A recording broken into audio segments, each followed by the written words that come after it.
Saudara seorang kedi golf jadi korban penganiayaan pengguna jasanya di Kelapa Indah, Kota Tangerang, Banten.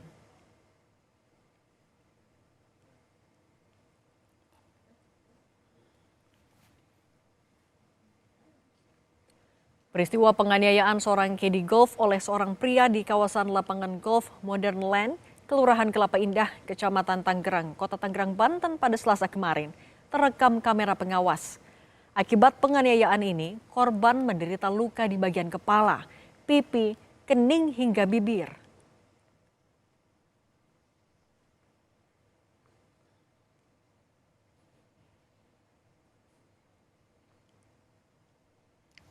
Untuk mengusut kasus penganiayaan, polisi telah memeriksa korban dan saksi, melakukan visum terhadap korban, dan menyita barang bukti. Korban saat ini masih menjalani perawatan akibat luka penganiayaan. Satreskrim Polres Metro Tangerang Kota masih melakukan penyelidikan untuk mengetahui motif penganiayaan.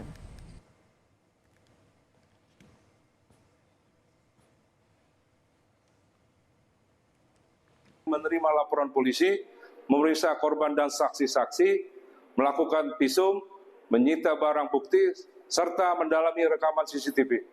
Berinisial RA masih menjalani perawatan medis, sementara itu terduga pelaku berinisial FF masih dalam penyelidikan Satreskrim Polres Metro Tangerang Kota. Lalu bagaimana penanganan kasus penganiayaan kedi golf ini? Kita tanyakan ke praktisi kepolisian Brigjen Purnawirawan Sri Suwari. Bu Sri, selamat petang. Selamat petang.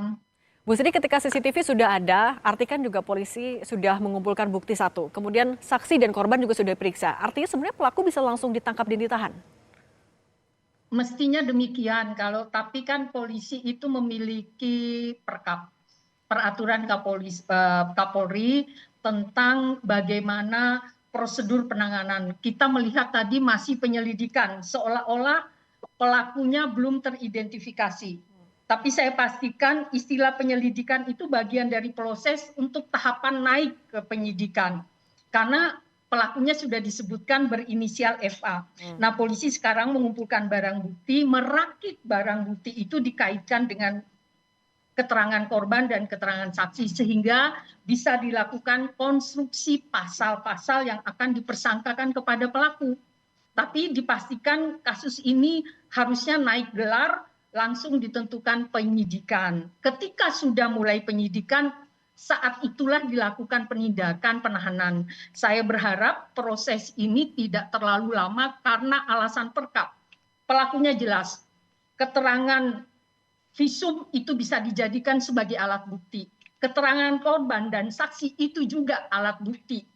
Jadi bukan lagi barang bukti, tapi alat bukti. Oke, Bu Sri, Jadi tapi buat alat bukti sudah. Bu Sri, tapi kan juga sebenarnya ketika sudah ada gambar penganiayaan itu, artinya kan tidak sulit untuk menyebutkan bahwa indikasi tindak pidananya sudah ada. Kenapa masih belum naik ke tahap penyidikan? Apa yang biasanya menjadi ganjalan atau menjadi hal yang masih perlu dilakukan dulu? Ibarat kita naik tangga. Tangga 1, tangga 2 harus dilewati. Tangga 1 penyidikan, tangga 2 penyelidikan. Di dalam konteks tangga 2 baru penindakan. Jadi ini hanyalah sebuah nomenklatur. Walaupun memang setelah ada perkap nih, saya sendiri sudah di luar organisasi sebagai praktisi kepolisian. Dulu zaman saya kalau ada begini sudah bisa langsung dilakukan penahanan. Tetapi karena pertanggungjawaban itu begitu rigid sekarang, maka Polri lebih hati-hati gitu. Tapi saya yakinkan bahwa dalam kasus ini sudah disebutkan terduga pelaku, tersangka. Ini hanyalah bagian dari tahapan tadi. Polisi menginjak anak tangga 1. Oke, nah Bu Sri juga sebenarnya ketika sudah ya tadi alat buktinya sudah cukup banyak. Masih perlukah untuk mendalami motif? Motif masih jadi pertimbangan yang krusial tidak?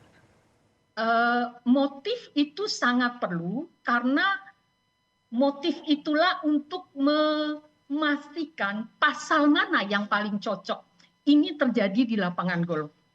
Rahasia umum kalau di lapangan golf itu main golf itu bukan sekedar permainan, tapi ada judi di baliknya. Kita lihat apakah penyidik merangkaikan kasus ini sebagai konkursus realis atau gabungan dari beberapa tindak pidana. Kita bisa lihat nanti itu motif. Kalau si korban dipukul karena dianggap tidak terlalu banyak membantu membuat pelaku menang umpamanya, dalam tanda kutip ya, ini masih semacam hipotesis lah gitu. Nah itu penyidik melakukan penyelidikan, melakukan pemeriksaan, tapi 2 alat bukti saya pastikan sudah terkumpul sesuai dengan keterangan penyidiknya ya.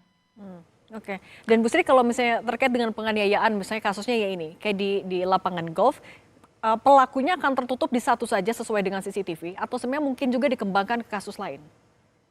Semestinya harus dikembangkan, karena di sini pasti ada sebab akibat.